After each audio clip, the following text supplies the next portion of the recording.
What's up, guys? Should we change? Yeah, let's do that. Cue internet magic. Go. What's up, guys? I'm Shannon. I'm Kayvon. And we are New York Nomadic. We're a couple of backpackers from Queens who thrive on experiences. In this series, we're taking you through Central America. But in this video, we're going to be taking you to Santa Teresa, Costa Rica. Stay put because we're giving you all you need to know about this crazy yet relaxing destination. First, we have to talk about how to get there. So it takes about 5 hours from either San Jose or Liberia, depending on where you fly in. We came over from La Fortuna. It was still really early in the trip, so it was hard to convince these guys to take public transportation. So we ended up booking a shuttle, and that's the way you get there, is either public transportation or a shuttle. The shuttle was $60, including a ferry ride. You would take this shuttle from wherever you are in the country to Punta Reina. That's where you'll catch the ferry. It's about 11 nautical miles and 70 minutes. It takes you to Parquera. From there, you take another shuttle to Santa Teresa. Public transportation would be a fraction of the cost. It is under $10 a person. The reason we did not take public transportation is because we were told we would have to transfer, take one bus to the ferry, and then take another bus from the other side on the peninsula to Santa Teresa. We were trying to avoid that, but the shuttle ended up being the same exact thing. So if you have a couple of extra hours, I think it's definitely worth it to do public transportation. Yeah. You save a lot of money. Here's where to stay in Santa Teresa. So upon checking Hostel World for prices, we realized that our more budget-friendly options were now our more mid-range options, and our more mid-range options were now the budget-friendly options. And we think this is because we're checking dates that are well in advance. So depending on when you decide to book, whether you're like us and you book the day before or sometimes day of, or you like to plan well ahead, this will probably be the deciding factor on what kind of deal you get and where you stay. However, we have quite a few great places, great options, so no matter what deal you get or where you stay, you're gonna have a great time. La Posada Hostel is the first place that we stayed in Santa Teresa, and it's right off the main strip. It has a great authentic backpackers vibe. It got pool table, grill, hammocks, pool, all the works. Everything a backpacker could need. Everything. It had a really good breakfast. It included pancakes and fresh fruit.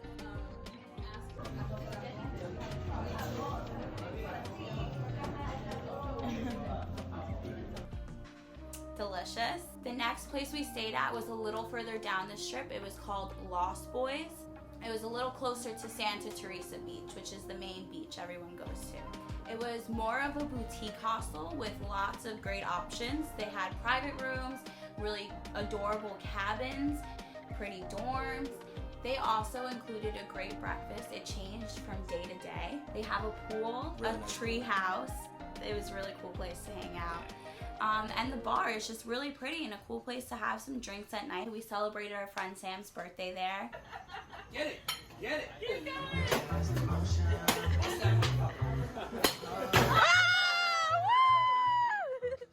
Yeah, just great vibes all around. Yeah, it's great vibes. A cool place. Yeah. They also had tents, kind of like teepee tents, but I don't know if those were available when we went. Those were the cabins. I thought what we stayed in was the cabin. Oh, I guess we stayed. We stayed in a private room. We stayed in the private room, yeah. Yeah. You see, it was Kayvon's first time budget backpacking, and it was the start of our trip, so we had to stay in a few private rooms before I convinced him to stay in a dorm. Yeah. Ooh, there was howler monkeys right above our room. That was pretty cool. We got a nice welcome from them. And let me tell you, those things are loud, and if you don't know how they sound, they are very scary sounding. Yeah.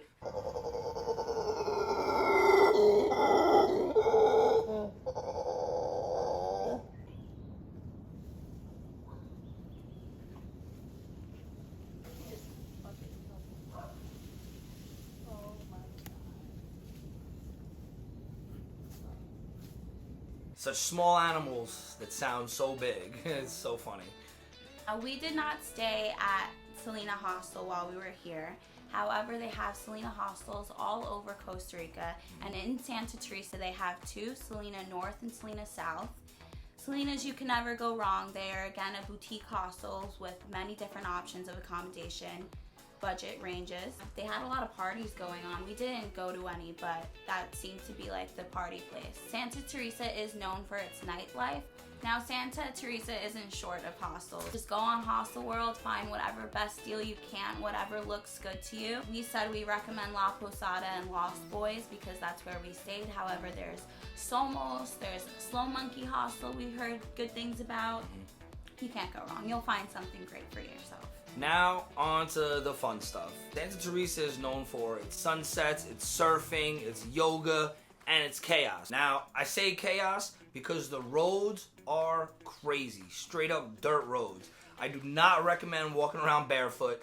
You definitely need sandals or sneakers or something to get around because your feet will get tore up, son. In that case, we also needed to rent ATVs. Getting around, ATVs was the move. We rented from a place that was right around the corner from La Posada. It was called Savannah Extreme ATV Tours, and basically costs about $70 for the day, 24 hours, and you have to book at least 1 day in advance because they go quick. Everybody out there is riding ATVs, golf carts, motorcycles, the works, because that's just the easiest way to get from point A to point B. If you wait till the day of, you are not getting on an ATV. Yeah, you'll be walking. You'll be walking for sure. And you'll be upset because it's hot, and sticky, and sandy, muddy, everything. Keep praying for that rain. Yeah, but you know, the surfing there is what attracts majority of the tourists to Santa Teresa because the waves are pretty crazy. You know, so we actually didn't do surfing in Santa Teresa because we are both beginners. I personally have never surfed before. I know Shannon may have Just like once or twice in the past, but overall it cost about $60 a person to take an hour surf lesson out in Santa Teresa Beach or Playa Hermosa. We decided not to do that since we were budgeting a little bit, and you know, we would have gotten wiped out. Those waves were crazy. We didn't want to pay $60, but we met some people that did tell us that the surfing there was amazing. The lessons were great. So if you're a surfer, we recommend going. You don't necessarily have to take a lesson if you know what you're doing. It's the place for you. When it's low tide, it's really nice to go to Santa Teresa Beach because they have tide pools. Tide pools, yeah. Well, actually, both beaches I believe have tide pools. One has more than the other, but no matter what, you'll find them. They're like little hot tubs. Little hot tubs. The water's always warm. You just gotta be careful for the sea urchins because there's definitely sea urchins. They're all on the walls, so don't touch the walls. Just keep your eyes open. You know, don't be scared or anything. You'll definitely enjoy it. You'll definitely have a good time. Something else that people do when they go to Santa Teresa, there's Montezuma, and Montezuma's maybe like a 30-minute ride away from Santa Teresa. We'll get into that more in another video because that was a really special place, really nice. And we rented ATVs. And we chose to spend a night there. We spent the night there, yeah. We'll do it. We have a whole video coming. But if you're just visiting Santa Teresa, you can opt to just do a day trip there. It's definitely worth it and really gorgeous. 100%. 100. So there's also Isla Tortuga, which is off the coast of Costa Rica. You can get there easily accessible from a number of places, including Santa Teresa. It was a little more on the expensive side for us to do on a budget trip, so we decided that wasn't really what we wanted to spend all our time doing. But it would be a nice day trip if you want to go, and they have a lot of activities and different stuff you could do on the island. So definitely look into it if you're only going to Santa Teresa and staying there for a good amount of time. We definitely recommend going to the beach for sunset because you're going to get the best views from the beach. Pretty much any beach along the coast over there, you're going to get a crazy sunset. Santa Teresa is known for its beautiful sunsets. Yeah, beautiful sunsets. Everyone heads sunsets. down to Santa Teresa Beach at night for it. Yeah, the beach gets packed just for people watching sunsets. You'll see some clips we have.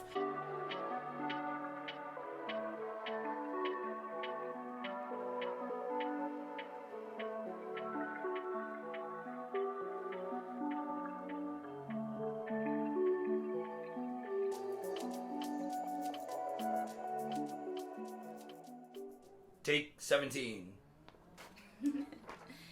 So just to name a few food recommendations of places where we ate. Soda tequila.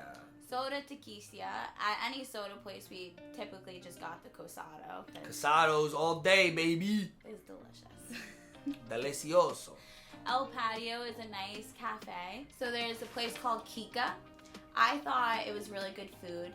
Him and our other friend Sam have mixed reviews. They both got steak, but they don't know how to eat. Well, look, she got it medium rare. I got a medium well. She got a medium and it came medium rare. And that's yeah, why she but didn't like it. Either way, it was okay. Like, I've had better steaks elsewhere. Comment below on how you like your steak cooked. Medium rare, well done.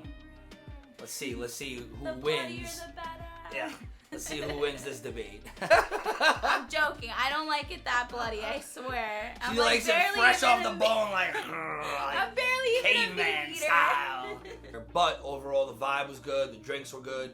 They also have a lot of parties and good music and stuff. So this is overall a good place. Taco Corner by La Posada. Good Mexican food. I know we're in Costa Rica, but still good Mexican food. Could always go for a burrito. You know what I'm saying? Some tacos. And then another soda, which was Soda La Amistad, which actually ended up being the cheapest Cosado we had in Costa Rica. All the Cosados. And it was quite delicious. Maybe not the best, but it was up there, I'd say. It was good. It tastes very home cooked. Yeah, it was very homey. I loved it. Yeah, it was good. But overall, really good food choices down in Santa Teresa. A lot of places we didn't check out, a lot of places we didn't go to, you know, but that's just the fun of traveling. You have so many options. You have to pick and choose what you do and where you go. So many days. So many days. So many dinners. You know? So we think we chose pretty good, though, and those recommendations are there. We did cook some of the time, too. We did cook a couple times, that's a huge way to save money is by cooking in a hostel. Especially when you have access to the kitchen and stuff. It's really makes it a lot easier to save a little bit of money every now and then. That's where most of our money goes, is food, I would say. Okay, we want to thank you guys so much for watching our Santa Teresa video. Yeah. We make these videos in hopes to inspire you guys to go out there and travel yourselves no matter what your budget is looking like. Mm-hmm.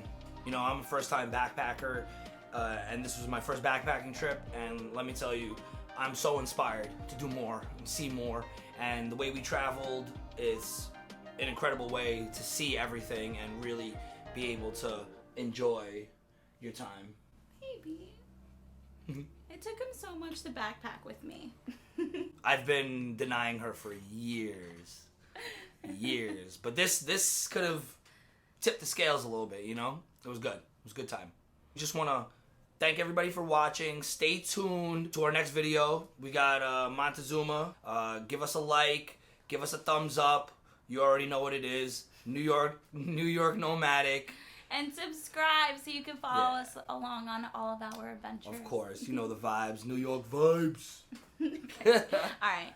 Peace out, y'all. Bye.